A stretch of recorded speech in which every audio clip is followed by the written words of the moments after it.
오늘은 자영업자분들이 돈을 많이 벌 수 있는 방법에 대한 근본적인 얘기를 해보려고 합니다. 예비 창업자나 자영업자분들 모두 돈 많이 벌고 싶은 마음은 같으실 거예요. 저도 장사 시작할 때 목표를 1,000만 원으로 잡았는데 처음엔 정말 어렵더라고요. 1,000만 원은커녕 처음 오픈했던 국밥집이 망해서 전 재산의 반 이상을 날려버렸죠. 그래도 그 와중에 어떻게든 살려고 발버둥 치다 보니까 깨달은 게 하나 있었어요.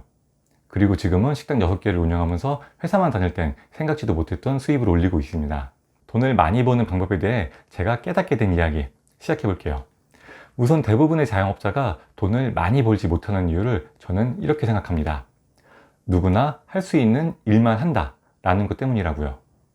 제가 본 자영업자분들은 대부분 그게 당연하고 또 맞는 걸로 생각하셨습니다. 저도 처음엔 망했던 제 첫 식당에서 누구나 할 수 있는 서빙을 당연하게 했었어요. 그런데 아무리 서빙을 열심히 해도 망한 가게를 살릴 수는 없더라고요. 사실 당연한 거겠죠. 서빙만 열심히 해서 가게가 살아날 수 있다면 우리나라에 망하는 식당은 아마 하나도 없을 거예요. 그렇게 아무런 성과가 없었지만 주변 사람들은 저를 그들과 똑같은 일만 하도록 끊임없이 유혹했습니다. 그때 들은 얘기 몇 가지를 예로 들어볼게요. 사장은 반드시 가게에 나가서 모든 일을 다 챙겨야 한다. 사장은 직원을 엄하게 다룰 줄 알아야 한다. 사장은 굳은 일을 제일 먼저 해야 된다. 등등 정말 수없이 많았죠. 이 모든 걸 한마디로 줄여서 표현해 볼게요. 바로 누구나 할 수 있는 일만 열심히 해라입니다.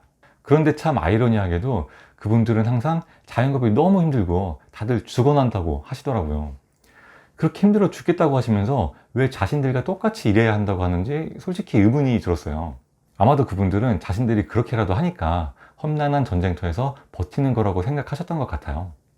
그렇게 열심히 자신의 일을 하시는 자영업자분들 모두 존경스럽지만 저는 처음부터 장사에 대한 시각이 좀 달랐습니다. 저는 절대 중간에 가기 싫었거든요. 프랜차이즈 본사 근무하면서 평균적인 자영업자의 삶이 얼마나 힘든 건지 많이 봐서 그랬던 것 같아요. 그래서 망할 때 망하더라도 남들과는 확실히 다른 길을 가고 싶었어요. 누구나 할 수 있는 일만 한다는 것은 누구나 버는 만큼만 벌겠다는 얘기와 같은 거라고 저는 생각을 했습니다. 그래서 일단 누구나 할 수 있는 일의 기준을 명확하게 나눠봤어요. 그 기준은 새로운 직원이 일주일만 배우면 할 수 있는 일이라고 정했습니다.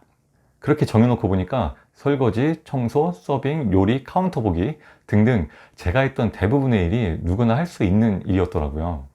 이런 업무는 모두 다 직원에게 맡겼습니다. 그리고 남는 시간은 모두 나만이 할 수 있는 일, 즉 나만의 무기를 개발하기 위해 사용했어요.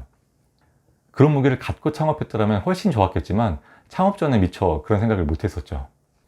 그렇게 식당 일은 다 내려놓고 밖으로 나왔습니다. 뭘 해야 할지 처음엔 되게 막막했어요. 그래도 저는 어떻게든 다음 식당을 오픈하기로 마음먹었기 때문에 성공에 필요할 만한 것들을 막무가내로 찾아다녔습니다. 그러다 보니 저에게 꼭 필요한 게 뭔지 조금씩은 감이 잡히더라고요. 저는 프랜차이즈 국밥집을 여러 개 오픈하는 게 목표였거든요. 그런 저에게 필요한 무기는 상권 분석 능력, 돈, 정보, 지식이었습니다. 그래서 매일 상권 조사를 다녔고 투자와 정보를 받을 수 있는 인맥을 넓히면서 지식을 쌓기 위해 책도 미친 듯이 읽었습니다. 이때 욕을 참 많이 먹었어요. 망한 가게 내팽개치고 딴짓하고 다닌다고. 이럴 때일수록 더 열심히 가게 나가서 죽은 가게 살려야 되는 거 아니냐고요. 그 말이 이해가 안 되는 건 아니었어요. 심지어 직원이 무단결근을 했을 때조차 저는 낯선 동네를 조사하고 다닌다거나 집에서 책을 읽고 있었으니까요. 충분히 비상식적으로 보일 수 있는 행동이었죠. 하지만 그때 저는 회사도 다니고 있었기 때문에 가게 일에까지 묶여버리면 도저히 시간을 낼 수가 없는 상황이었습니다. 당시 점장님은 저를 원망하기도 했지만 고맙게도 제가 기반을 다질 때까지 묵묵하게 버텨주셨습니다. 그렇게 제가 그때부터 개발해온 3가지 무기, 상권 분석, 인맥, 독서, 이것들은 아마 누구도 1년 안에 저를 쉽게 따라올 수는 없을 거예요. 저는 이 3가지 무기 덕분에 창업 성공 확률이 매우 높아졌습니다. 많은 정보와 넉넉한 투자금을 가지고 좋은 상권에 들어가서 장사를 시작할 수 있게 됐으니까요. 제가 지금 벌고 있는 돈은 다 저 3가지 무기를 통해서 얻은 거예요. 누구나 할 수 있는 설거지나 서빙, 아니면 직원에게 잔소리를 해서 번 돈은 전혀 없습니다. 만약 저에게 저 3가지 무기 없이 창업을 한번 해보라고 한다면 저는 절대 하지 않을 거예요. 그건 무기 없이 맨몸으로 전쟁터를 나가라는 것과 같은 얘기라고 생각하거든요. 그런데 많은 초보 창업자분들이 아무런 무기도 없이 덜컥 창업시장에 발을 들여놓는 걸 보면 처음에 제 모습을 보는 것 같아 마음이 조마조마해지곤 합니다. 내가 특별한 무기가 없는 예비 창업자라면 결과는 남들과 다르지 않을 가능성이 매우 높거든요. 예비 창업자라면 나만의 무기를 꼭 갖추고 들어오셨으면 좋겠어요. 무기에 대한 예를 한번 들어볼게요. 만약 요리에 관심 있는 분이라면 누구도 쉽게 따라올 수 없는 요리 실력을 먼저 갖추는 것도 방법이 될 수 있을 겁니다. 그렇게 해서 나온 탁월하게 맛있는 음식이나 색다른 신메뉴가 내 수입을 올려줄 수 있겠죠. 누구나 할 수 있는 요리라면 아무리 열심히 해도 그게 수입을 늘려주긴 어렵습니다. 아니면 그 무기는 마케팅이 될 수도 있고 영업이 될 수도 있겠죠.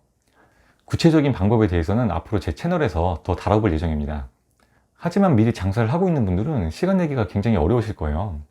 그래도 미래에 내 수입을 올리고 싶다면 최대한 무기를 개발하는 시간을 가지셨으면 좋겠어요. 인건비를 더 쓰거나 당장의 수입이 줄어든다 하더라도요. 계속 남들과 같은 일만 하면서 내 그릇이 커지지 않는다면 미래에 내 수입도 역시 커지긴 어려울 거예요. 오늘 영상이 자신만의 무기에 대해서 한번 생각을 해보는 계기가 되셨길 바랍니다.